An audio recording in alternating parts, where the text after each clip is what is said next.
find a way to like make money or something. And some of us criminals, some of us are addicts, but we can't get jobs. We can't get off the streets. Because 2/3 of finger and half a thumb because of a shelter. Wow, really? I won't ever step foot in a shelter again if I can help it. Can you describe Switch Point and how that got started and how you Sure. ended up doing what you're doing now? Yeah.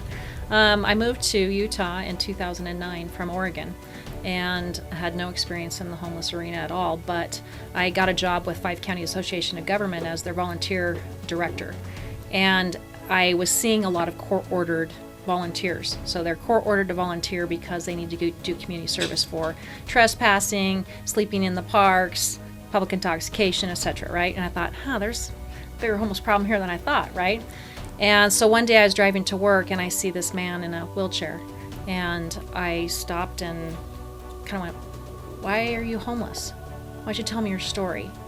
And he had lost his wallet 5 years earlier. And it struck me as so profound of, that's a simple problem to solve. Really, you lost your wallet?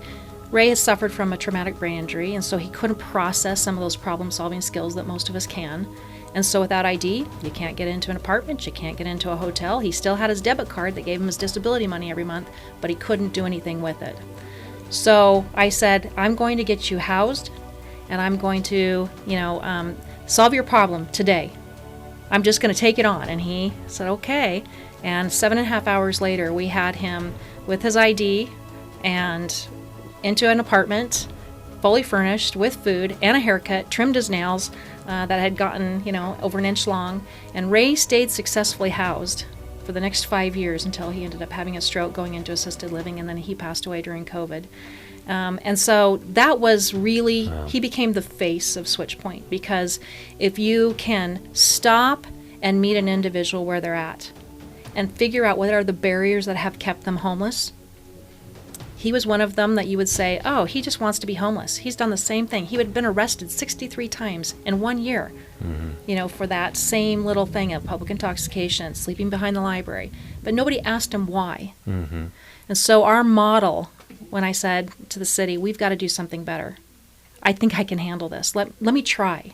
And so Switch Point was created in 2014 with a model of saying, you're not getting kicked out. Our shelter does not have a time limit, because our sole goal is to say, come in, this is your bed, you are here, but you have to meet with a case manager every week, because we're going to figure out an action plan to get you into stable housing. Yeah. Are you with me? And unlike Jamie, who will not go to a shelter because she feels like a prisoner. Like, have you tried the shelters or? Personally, no. I'm scared to go to the shelters. It's really aggressive. I heard it's a lot like jail. I've never been. You said there's not this big security check like you get at an airport when you get in your shelter. Right. One of the things that really hit me was, I want my residents or my clients to feel that they have dignity, that they have value. And so we have to treat them the same as we would ourselves, right? So if I'm living in an apartment complex, I don't want to have to do that every time I go in, which is empty my pockets, go through the scanner, get it on the other side, And so we really try at all of our facilities to make sure that, we keep things safe, but we have the dignity and treat our clients as if they are a paying client anywhere else. And the behavior changes because we're expecting more out of them. We've seen them step up to the plate over and over again.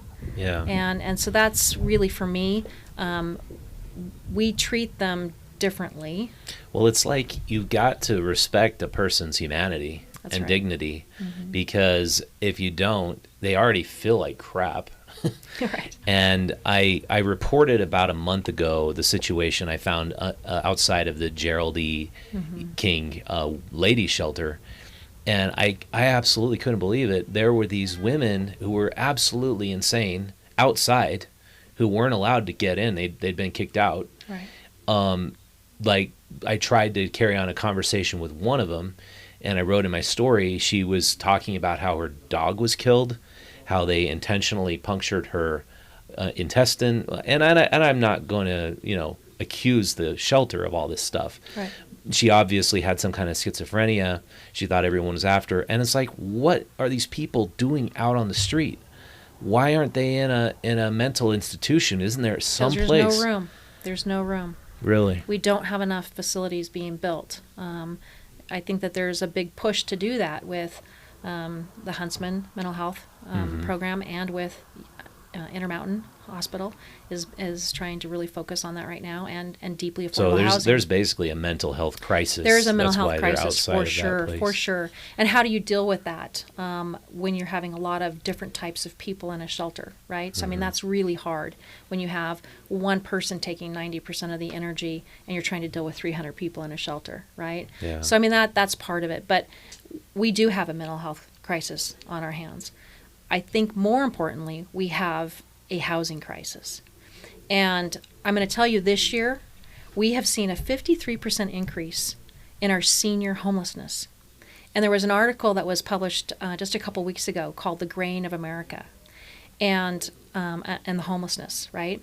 And we're seeing that here in Utah, where our biggest population that is becoming homeless are our seniors, because they can't afford to live anywhere, and they're on a fixed income, and so they're getting forced into homelessness, and they've never been in a shelter before.